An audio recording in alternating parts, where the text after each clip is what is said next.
apapun baiknya tentang ahli sunnah wal jamaah, orang itu tidak boleh serius mempertahankan ahli sunnah wal jamaah, nggak boleh serius, karena serius itu memancing perlawanan.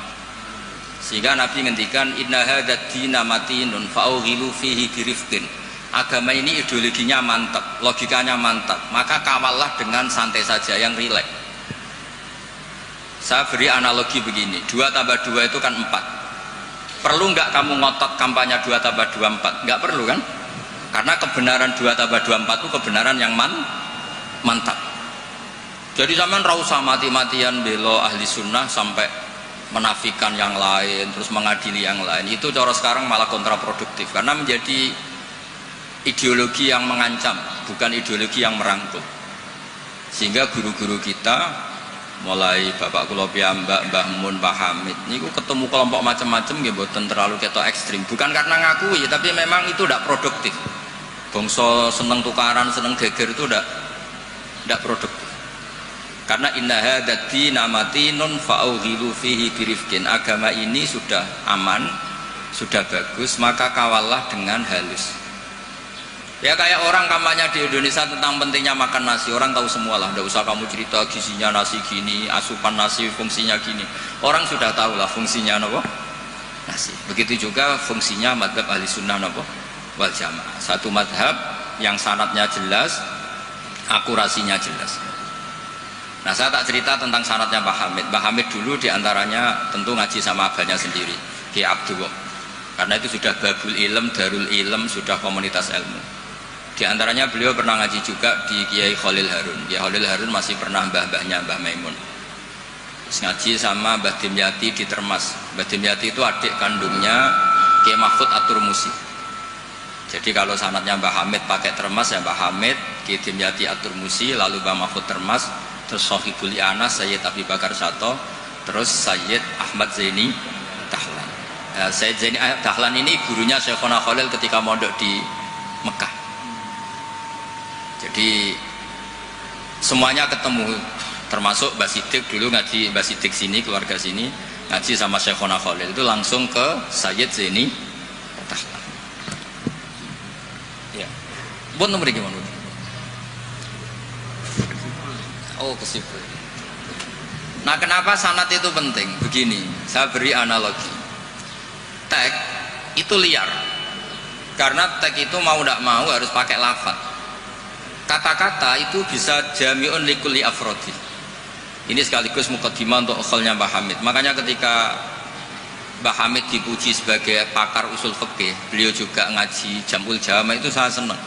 Karena di situ nanti ada taqyidul mutlak bil muqayyad atau taqyidul am bil mukhassis. Saya ulang lagi ya, itu penting. Karena jika lafaz umum itu ditetapkan sebagai umum, maka akibatnya, saya ulang lagi,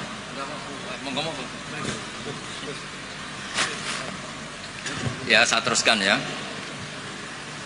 Andai kan tidak ada sanad keulamaan, saya ulang lagi, kalau tidak ada sanad keulamaan dan orang memahami Quran dengan letterlek, apalagi dengan harfiah, apalagi orang ini, kelompok ini berjanji tidak akan menambahkan sedikit pun apa yang ada di Quran, maka tingkat menyesatkannya itu bahaya sekali, bukan sekedar bahaya sekali. Saya beri contoh, misalnya contoh yang gampang-gampang saja, yang jusnya belum terlalu jauh. Wa antasma'u bainal ukhtaini illa ma qad salaf. Di antaranya kita tidak boleh nikah perempuan, misalnya Anda menikahi Mbak Sri gitu, sekaligus nikahi adiknya. Wa antasma'u bainal ukhtain. Itu jelas di Quran hanya menyebut wa antasma'u bainal ukhtain. Zaman Nabi Sugeng, Nabi itu ya nambahinnya hanya sedikit. Wala bainal mar'ati wa ammatiha wala bainal mar'ati wa kholatiha. Juga enggak boleh kamu nikahi Sri sekaligus nikahi buliknya atau budenya, baik dari bapak maupun bulik dari ibu. Berarti yang disebut Quran hanya bainal ukhtain, yang disebut hadis hanya bainal mar'ati wa ammatiha wa kholatiha, hanya dua orang, dua kelompok. Sementara tidak menyebut wala bainal mar'ati wa jaddatiha. Kemudian orang-orang fikih yang muktabar semuanya sepakat tidak boleh nikahi perempuan dan orang yang ada hubungan mahram. Sehingga ada kaidah dua perempuan yang andai kan salah satu itu lelaki kok tidak boleh nikah, maka tidak boleh dinikahi satu lelaki fi nikahin wahid.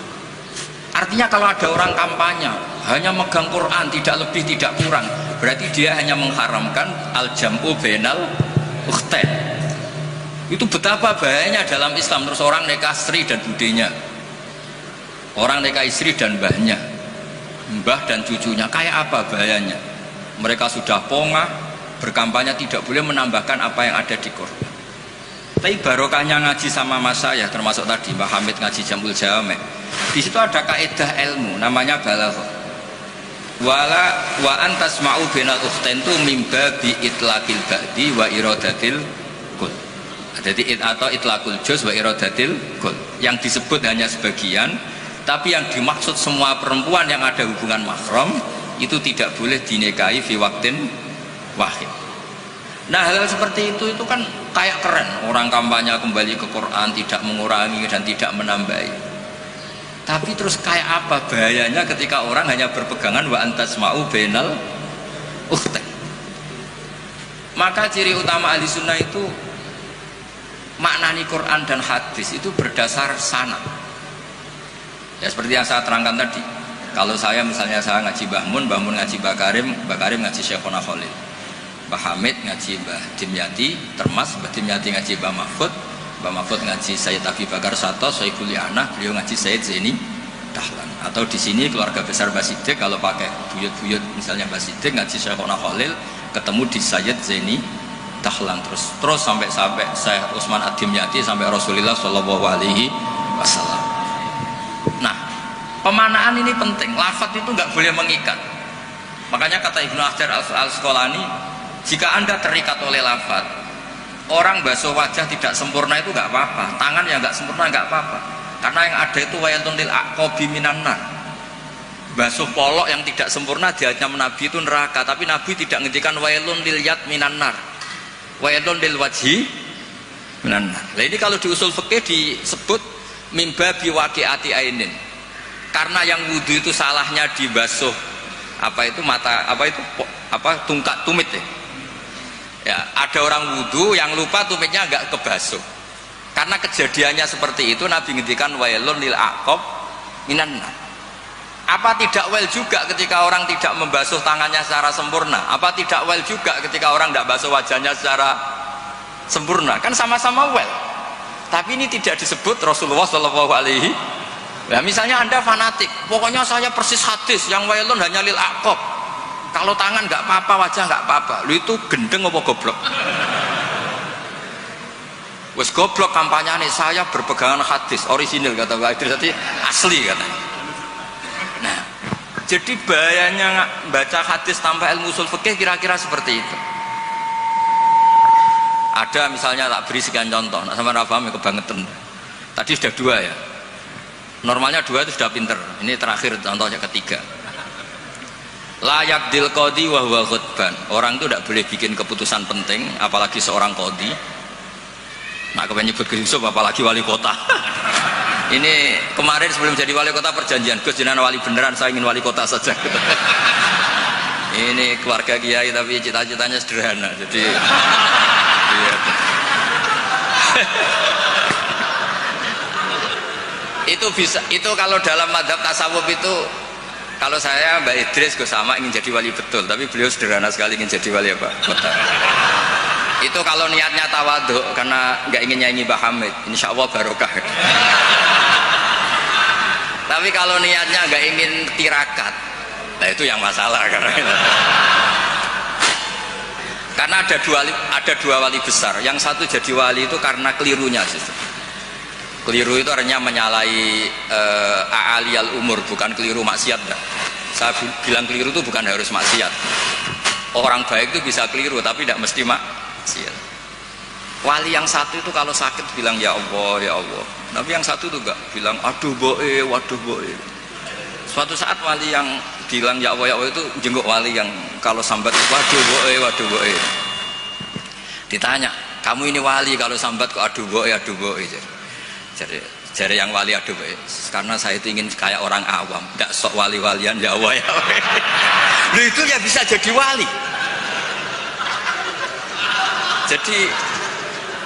Jadi nanti lihat aja di daftar, kalau di list wali kok masukkan Gusipul, berarti ya karena tawadhu tadi. Jadi ada juga wali itu kalau sholat itu nggak mau soft awal, banyak. Kok koyok uang parak pangeran ya wani ning soft. Ada juga wali ditanya, apa kamu kalau di surga ingin melihat Allah? Enggak. Kaget kan, umumnya orang ke surga kan ingin melihat. Tapi jawabnya apa?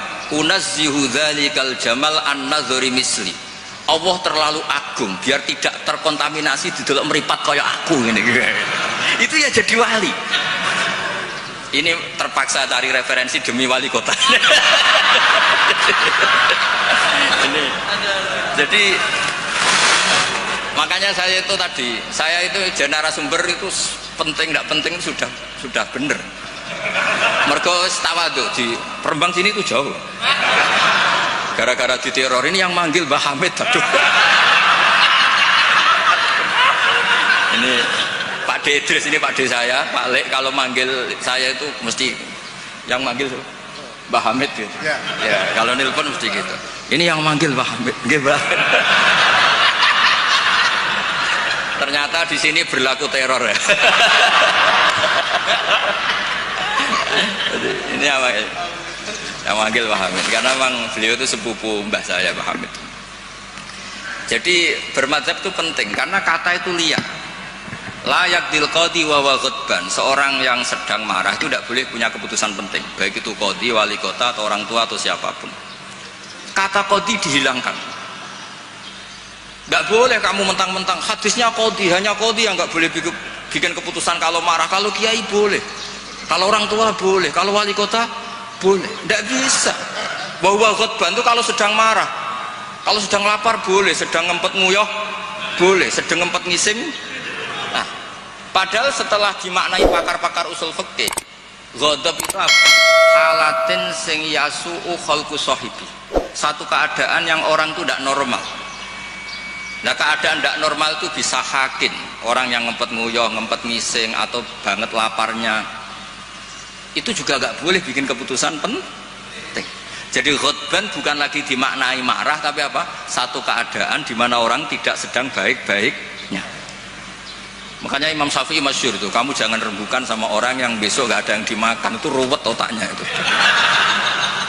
Lalu sidang madrasah ambek guru-guru sing bar diamuk bojone, wah itu error gitu. Sidang madrasah ambek wong sing sesuk kudu bayar kredit. Mesti tak kok sepundi madrasah saya dempor ngaten mun saya.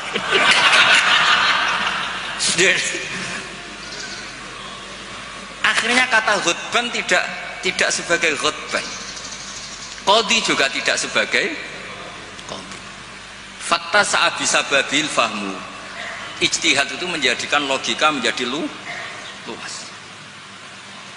Nah, orang yang tidak ahli sunnah wal jamaah sidik-sidik hanya kembali ke Quran dan hadis. Betapa bahayanya itu, karena lafadz Quran dan hadis itu bagaimanapun itu lafadz yang pemaknanya bergantung para pakar-pakar usul fikih. Nah, usul fikih ini yang ngerti. Ini kalau di balaghah bab ini kalau di ilmu lughat begini. Nah, kira-kira seperti itu madzhab Ahlussunnah wal Jamaah.